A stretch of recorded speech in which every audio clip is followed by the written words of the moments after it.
A Catholic mother in rural Minas Gerais freezes when her 3-year-old son, during bath time, reveals with precise details how he died in a motorcycle accident before he was even born. Even more shocking, she personally knew the victim of the accident he describes. You're about to discover Brazil's first scientifically documented case of reincarnation, a story that made the country's leading researcher dedicate years of rigorous investigation. The case of Kilden and Jonathan, a love story that transcended death. Welcome to Reincarnation Chronicles, where we share stories of past lives and souls that refuse to be forgotten. Don't forget to subscribe. Let's begin. Minas Gerais, the 1970s. An era when talking about reincarnation in Catholic rural Brazil was almost heresy. Marine Wateril, a devout mother and traditional Catholic, could never have imagined that her little boy Kilden would reveal one of the deepest secrets of human existence. It all started on June 1, 1972. Radio Inconfidencia announces a tragedy that devastated Marine. Father, Jonathan had died in a motorcycle accident on Amazonas Avenue. Her best friend, confidant, and spiritual guide was gone, taken in an instant. Marine first met Father Jonathan in 1968 when she volunteered at the parish youth center. She was going through a difficult period, and the young priest, only 32 years old, had an unusual approach to spiritual counseling. Instead of quoting scripture, he listened. Really listened. Their friendship deepened over weekly conversations after Sunday Mass. They would discuss everything: faith, doubt, family struggles, soccer matches. But there was something they kept private. In their most intimate conversations, when Marine needed to confide something truly personal about her struggles, Jonathan would say, "When you write to me about this, address it to Alexandra. It's safer that way." Alexandra was his confirmation name, chosen when he was ordained. He never used it publicly. Only Marine knew this private arrangement. In 4 years of friendship, she had written him perhaps a dozen letters marked for Alexander, containing her deepest fears and doubts. No one else knew about this codename. Not his fellow priests, not the parishioners, just the two of them. Father Jonathan wasn't your typical priest. He was charismatic, passionate about soccer, someone who organized youth teams and connected effortlessly with everyone. Rich, poor, black, white, it didn't matter. For Marine, he was more than a priest. He was the person who understood her better than anyone else in the world. That morning of June 1, 1972, Father Jonathan was riding his motorcycle down Amazonas Avenue, heading to visit a sick parishioner. A delivery truck ran a red light at the intersection near the Central Market. The impact threw Jonathan 15 feet. His helmet cracked against the curb. Witnesses said the truck driver panicked and fled the scene. He was never identified. Father Jonathan died instantly from severe cranial trauma. He was 36 years old. The official police report documented: motorcycle collision with heavy vehicle, hit and run, fatal head injury. Time of death, 9:47 a.m. But life moved forward. Marine continued on, married Marcinho in late 1973, and on August 8, 1974, exactly 2 years, 2 months, and 7 days after Father Jonathan's death, she gave birth to a baby boy she named Kilden Alexandre. Alexandre. Such a curious name that she chose without really knowing why. Her husband, Marcinho, found it odd. "Why Alexandre? We don't know anyone named Alexandre." Marine couldn't explain it. The name just felt right. Starting around age 2, something strange began to happen. Kilden would scream, nervous and irritated. "I'm not Kilden, silly! I'm Alexandre!" Marine thought it was just a preference for his middle name, After all, it was common for children to prefer one of their names. But things took a disturbing turn when Kilden started shouting, "I'm not Kilden, silly! I'm the priest! I'm Alexandre!" The first time it happened, Maureen was folding laundry in the living room. Kilden was playing with toy cars on the floor. She called out, "Kilden, come help Mommy!" The boy, not yet 3 years old, stopped playing. He looked up at her with unusual intensity and said firmly, "Don't call me Kilden. I'm Alexandra. I'm the priest Alexandra." Maureen's blood ran cold. Alexander. The secret name. The name she had only written in private letters years ago. The name no living person connected to Father Jonathan. How could her toddler know this? She tried to stay calm. "Oh, you're going to be a priest when you grow up?" He responded with unusual anger for such a small child. "No, I'm not going to be a priest. I am the priest." Marcinho witnessed these outbursts too. At first, he dismissed it as childhood confusion, but as the episodes continued, he grew uneasy. "Maureen, why does he keep saying he's a priest? Where is he getting this?" She didn't tell her husband about Alexander. How could she explain that their son was using the secret name of a dead priest? For a traditional Catholic family, it made no sense. It was just a little boy's confusion. Until one day, a bath that changed everything. Kilden was not quite 3 years old. Maureen had asked her older son, Kildiri, to run to the store and buy something. Then she took Kilden for his routine bath.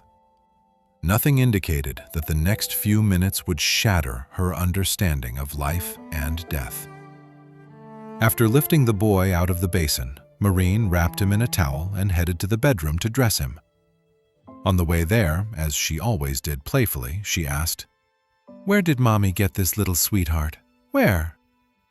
She expected the usual answer children give, at the hospital or from the stork, like his little sister Kia would say. But Kilden's answer left her paralyzed.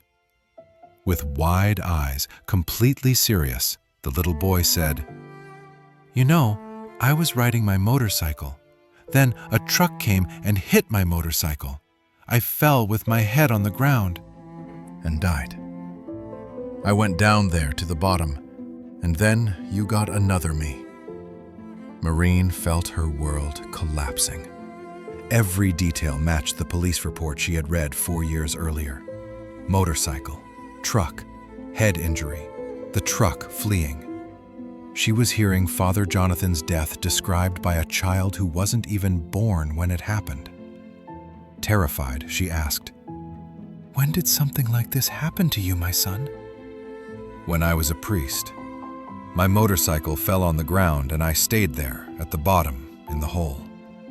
And you got another me. And the truck? The truck drove away, far away." Maureen ran to the other room and wrote down every single word. Her hands were shaking.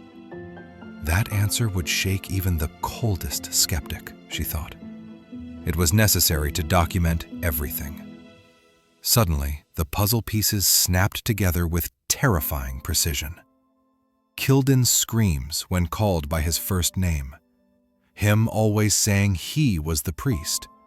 Him knowing the secret name Alexander that only she and Jonathan had shared. And most importantly, June 1st, 1972, when Radio and Confidencia had announced the death of Father Jonathan in an accident on Amazonas Avenue. My God, my head was spinning at 1,000 miles per hour, Maureen recalled. Father Jonathan had died exactly as Kilden described. Motorcycle accident, collision with a larger vehicle that fled, death by cranial trauma. And Alexandra was the secret name the priest used only in his intimate correspondence with Maureen. How could a 3-year-old child know specific details of an accident that happened before he was born? How could he know the intimate nickname of a dead priest that was never spoken aloud? Maureen tried to rationalize it, but each day brought new evidence impossible to ignore. The evidence continued piling up in astonishing ways. Kilden, still so small, used to say something that left Maureen confused. "When I was big." She tried to explain that before he was even smaller, that he had never been big. She thought the child was, confusing everything, with no concept of big and small. But now that phrase made chilling sense. Kilden remembered when he was big, when he was Father Jonathan, an adult man in his previous life. The personality was identical too. Father Jonathan was known for his ease in relationships. He made friends with everyone, black, white, poor, rich, men, women, and children. Maureen observed that her son possessed exactly the same gift. He easily joins in, starts playing, and every time we go out on the street, there's always someone greeting him. Even more impressive, the passion for soccer. Father Jonathan had formed 22 youth soccer teams and was constantly among the boys playing ball. It was his favorite pastime. Kilden manifested the same obsession. He was fanatical about soccer, always playing ball with the neighborhood kids. His father, Mr. Marcinho, would always comment, "He's good with the ball." Even trying to ignore the evidence, Maureen could no longer pretend this was coincidence. For years, she tried to rationalize it. Maybe my longing mind had influenced the little boy. But there came a moment when she could no longer hide from reality. During a class with Mr. Luis Brazil, Maureen decided to reveal Kilden's story just to get his opinion. The response was transformative. "I say this because by better understanding where Kilden came from, how he was, and what he could become, I can take actions to guide him in this world," Maureen reported. "If I ignored this reincarnation, perhaps Kilden would be suffering." And there was a medical explanation for the child's learning difficulties. A skull fracture in a previous incarnation can cause any deficiency in another incarnation. Father Jonathan had died from cranial trauma. Kilden showed difficulties retaining what was taught to him, not from laziness, but from the after effects of injuries suffered in a previous life. The story reached the ears of someone who would change everything. Hernani Guimarães Andrade, Brazil's leading reincarnation researcher. Hernani Guimarães Andrade, a civil engineer graduated from USP, founded something revolutionary in Brazil, the Brazilian Institute of Psychobiophysical Research, IBP. For the first time in the country, someone proposed to scientifically investigate reincarnation. Hernani wasn't a mystic. He was a rigorous scientist who applied academic methodology to the study of phenomena that conventional science rejected. He had dedicated over 37 years researching what he called psychobiophysics, the scientific study of paranormal, psychic, biological, and physical phenomena. When he heard about the Kilden Alexandra case, Hernani recognized something extraordinary. Here was a Brazilian case that followed all the patterns identified by the world's leading expert, Ian Stevenson from the University of Virginia.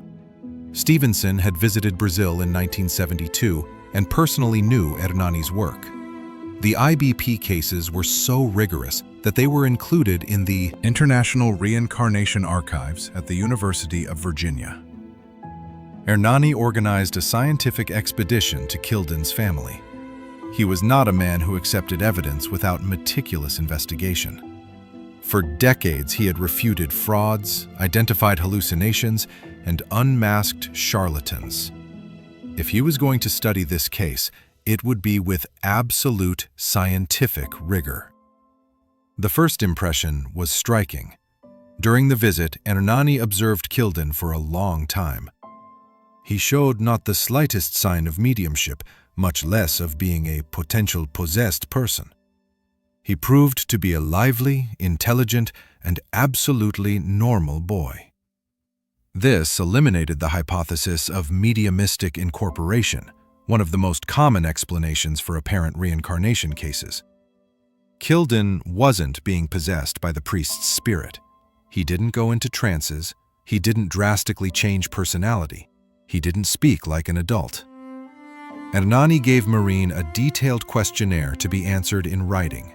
He conducted long personal interviews. He established continuous correspondence to monitor the case's development. Every detail would be verified, every claim investigated. The investigative process revealed patterns that coincided perfectly with the most well-documented international cases. Memories that began at age 2, typical age. Maximum intensity at 3 to 4 years. Gradual disappearance by 6 to 7 years. Traumatic death of the previous personality. Correspondence of personality and interests. Family with no prior knowledge of reincarnation. But Hernani was a rigorous skeptic. Before concluding for reincarnation, he needed to eliminate all alternative explanations. As a true scientist, Hernani Guimarães Andrade systematically analyzed each alternative hypothesis that could explain the Kilden and Jonathan case. Hypothesis 1: deliberate fraud. This was the skeptic's first suspicion. Was Marine lying about everything? Hernani investigated thoroughly. Marine was a traditional Catholic from rural Minas, strictly educated by the church. For her, reincarnation was something from Spiritism, something that could even lead to madness, according to the sermons she heard. At that time, in rural Minas Gerais, Catholicism was the predominant religion. Very few people even knew what reincarnation was, Hernani documented. Why would a Catholic family invent a story that went against their own beliefs? Moreover, Hernani observed that Marine gained nothing from the story. On the contrary, she faced social and religious embarrassment. Fraud hypothesis dismissed. Hypothesis 2: normal information and cryptomnesia. Could Kilden have heard about the accident and then consciously forgotten it? Cryptomnesia. Hernani investigated exhaustively. Marine confirmed she had never spoken about Father Jonathan to Kilden. The child didn't even know the priest existed. More importantly, how would Kilden know about the secret pseudonym Alexandre? This was an intimate agreement between Marine and the death priest, known only by the two of them. It existed only in private letters that Marine had kept locked away. No one in the household had ever seen those letters. Normal information hypothesis. Impossible. Hypothesis 3: telepathy and super ESP. Was Kilden reading Marine's mind telepathically? Hernani analyzed carefully. For this to work, Marine would have to be constantly thinking about the accident details, the Alexander pseudonym, the priest's preferences. But Marine had tried to forget the traumatic death of her friend. For years, she avoided thinking about it. How could Kilden telepathically capture information that his own mother avoided remembering? ESP hypothesis. Unsustainable. Hypothesis 4: genetic memory. Could memories be transmitted genetically? This was a desperate attempt to validate old theories, but Hernani was categorical. Genetic memory doesn't explain knowledge of genetically unrelated people. Marine and Father Jonathan had no kinship. How would information about him be genetically transmitted to Kilden? Genetic hypothesis. Rejected. Hypothesis 5: mediumistic incorporation. Was the priest's spirit incorporating into Kilden? Hernani, with 50 years of experience in mediumship, was definitive. The descriptions provided by Marin do not in any way characterize mediumistic incorporation. In a real incorporation, Kilden would behave as an adult and would say, "I am Father Jonathan." Instead, he spoke like a confused child. "When I was a priest." One by one, all conventional explanations were eliminated by rigorous investigation. After systematically eliminating all alternative hypotheses, Hernani arrived at the most revolutionary conclusion of his scientific career. Belief in reincarnation requires admitting two premises, Hernani wrote. 1. The survival of the spirit after the death of the physical body. 2. The return of the spirit to corporeal life through a new birth. For a scientist educated in academic materialism, accepting these premises was an enormous leap. But Hernani was, above all, a man committed to facts, not to preconceived theories. In these circumstances, there is no way to scientifically demonstrate the reality of reincarnation based solely on theoretical principles. The supporting evidence for the idea of reincarnation must come from facts. And the facts of the Kilden and Jonathan case were irrefutable. A 3-year-old child describes a fatal accident with precision, knows the victim's secret pseudonym, presents a personality identical to the deceased, manifests the same specific interests. Soccer. Develops after effects consistent with previous injuries. Family with no prior knowledge of reincarnation. In this way, the roles are reversed, Hernani concluded. Reincarnation stopped being a belief and became the most scientific explanation for the observed phenomena. The case also had a profound emotional dimension that touched the researcher's heart. This case contains, beyond its purely scientific aspect, a component of a sentimental, dramatic, and profoundly human nature. In it are involved two creatures bound by strong ties of mutual affection. Marin and Father Jonathan had been kindred souls, connected by a friendship that transcended the ordinary. When he died tragically, the love that united them was strong enough to bring him back, not as a spirit, but reincarnated as her own son. But the transition wasn't easy for Marin. For 2 years after Hernani's first visit in 1977, she struggled with the weight of knowing. Her Catholic friends at church noticed her distance during Mass. Her sister Maria confronted her one Sunday afternoon. "You've changed. You don't pray the same way anymore." Marin couldn't tell them the truth. How could she explain to devout Catholics that her son was a reincarnated priest? That the Church's teachings about one life, one judgment, might not be the whole truth? The isolation was crushing. Marcinho, her husband, remained skeptical but supportive. "I don't understand it," he told Hernani during a follow-up interview in 1979. "But I see my son. He's different. He knows things a child shouldn't know." He paused, uncomfortable. "Sometimes when Kilden looks at Marin, it's not a son looking at his mother. It's something else, something older."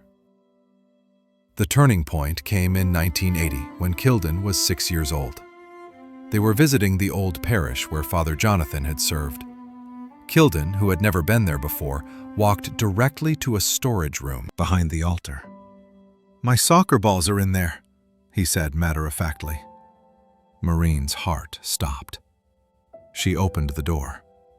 There, covered in dust, were 3 deflated soccer balls with Padre Jonathan written in faded ink. After that day, Marin stopped fighting the truth. She began documenting everything, writing detailed letters to Hernani. Her acceptance wasn't about abandoning her faith. It was about expanding it. "God is so much bigger than we thought," she wrote in her journal. "Love doesn't end at the grave. It circles back." As Kilden approached 7 years old, the memories began their inevitable fade. One evening in late 1981, he was playing in the yard when he suddenly stopped. He looked at Maureen with tears in his eyes, tears that seemed too profound for a child. "Mom," he said quietly, "I remember less now. Soon I won't remember being big at all." Maureen knelt beside him. "What do you remember now?"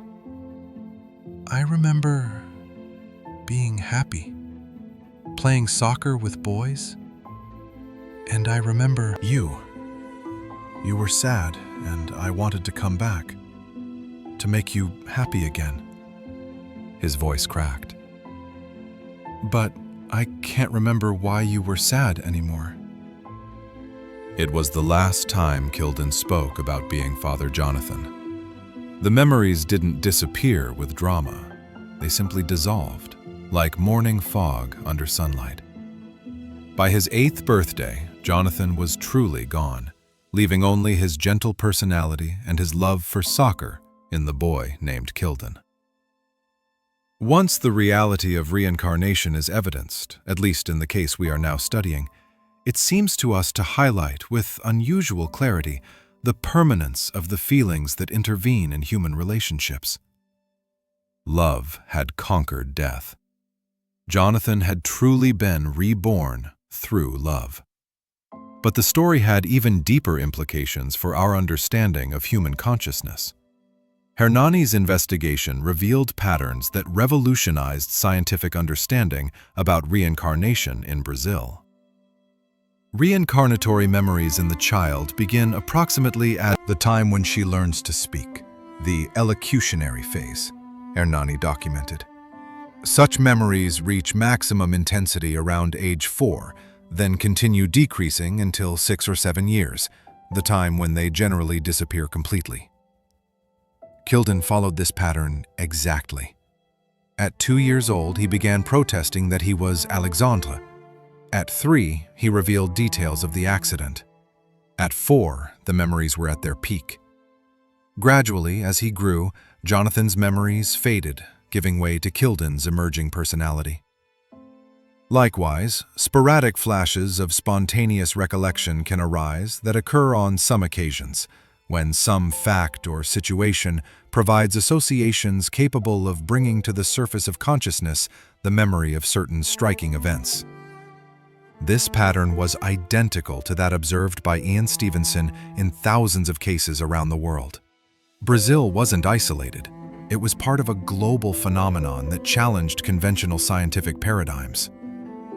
Hernani also noticed something profound about the nature of love and death. Jonathan had died young, in full activity, with unrealized projects. His love for Maureen and his dedication to children, the 22 soccer teams he had formed, created intense emotional bonds. It is quite probable, therefore, that she, Maureen, is the epicenter of the recorded occurrences, Hernani observed, regarding paranormal phenomena that happened in the house. The emotional connection between Maureen and Jonathan was so strong that it generated manifestations even before Kilden's rebirth. The case also demonstrated how physical trauma can transfer between lives. Jonathan died from severe cranial trauma. Kilden presented learning difficulties, not from intellectual limitation, but as an after-effect of injuries suffered in a previous existence. A skull fracture in a previous incarnation can cause any deficiency in another incarnation, Maureen explained, demonstrating profound understanding of the process. For Hernani, this case represented much more than scientific evidence of reincarnation.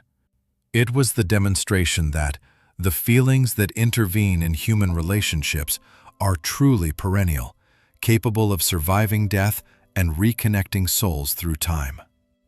The Brazilian Institute of Psychobiophysical Research had produced its masterpiece, Brazil's first rigorously documented case of reincarnation through love. The Kilden and Jonathan case transcended Brazil's borders and gained international recognition. Ian Stevenson, the world's leading reincarnation expert from the University of Virginia, had visited Hernani Guimarães Andrade in São Paulo in 1972, coincidentally the same year as Father Jonathan's death. The two scientists established a collaboration that would last decades. Stevenson's archives at the University of Virginia included Brazilian cases studied by IBP, recognizing Hernani's rigorous methodology. Brazil had entered the world map of scientific reincarnation research. His works constitute references in foreign works, such as Psychic Voyages by Stuart Halroyd and Xenoglossy, and 20 Cases Suggestive of Reincarnation by Ian Stevenson, international researchers documented. Professor Erlendur Haraldsson, psychologist at the University of Iceland and specialist in reincarnation phenomena, made constant references to Hernani's studies. Brazil was no longer a peripheral country in paranormal research. It was a center of scientific excellence. But the deepest impact was on the family itself. Marine finally found peace with the traumatic death of her best friend. Jonathan hadn't simply departed, he had returned in an even more intimate way, as her own son. By better understanding where Kilden came from, how he was, and what he could become, I can take actions to guide him in this world, Marine reported. She no longer tried to correct Jonathan's characteristics that persisted in Kilden. On the contrary, she began to celebrate them. The passion for soccer, the ease in relationships, even the learning difficulties. Everything made sense when understood through the lens of reincarnation. Kilden wasn't a problematic child. He was a special soul, carrying the heritage of a previous life dedicated to love and service. Hernani himself was deeply touched by the investigation. A man of rigorous science, he discovered that some phenomena transcend the limitations of conventional scientific method without ceasing to be scientific.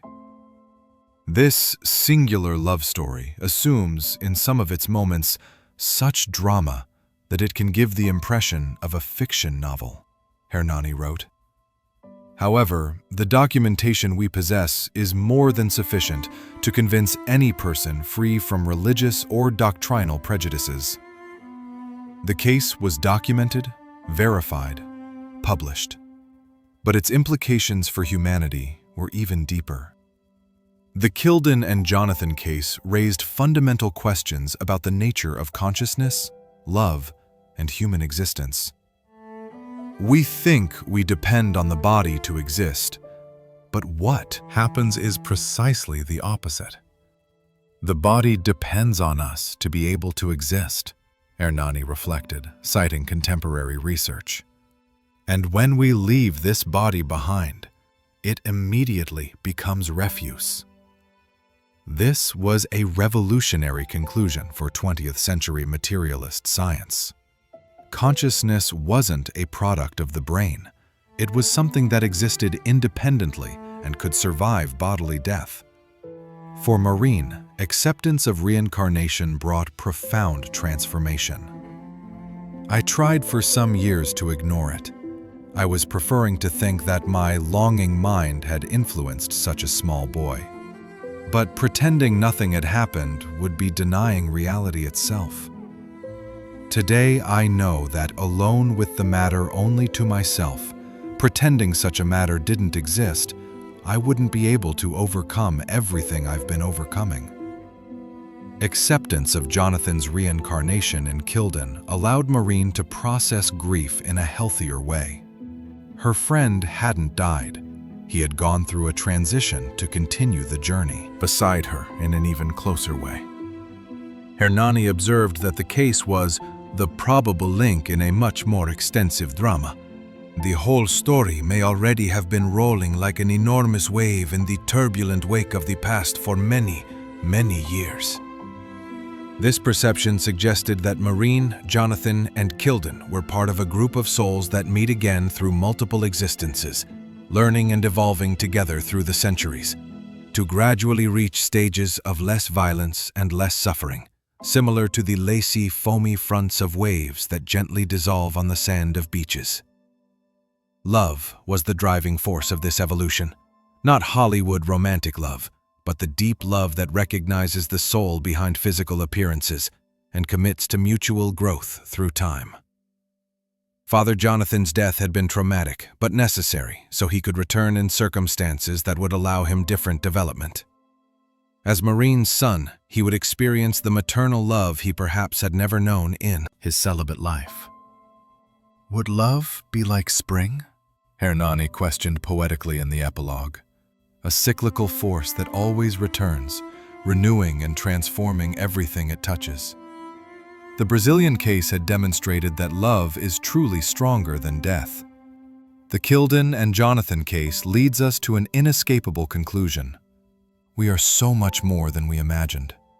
A 3-year-old child in Minas Gerais proved that consciousness can survive death and return in a new body, carrying memories, personality, and even physical after-effects from a previous existence. More than that, he proved that love is the thread that connects our experiences through time.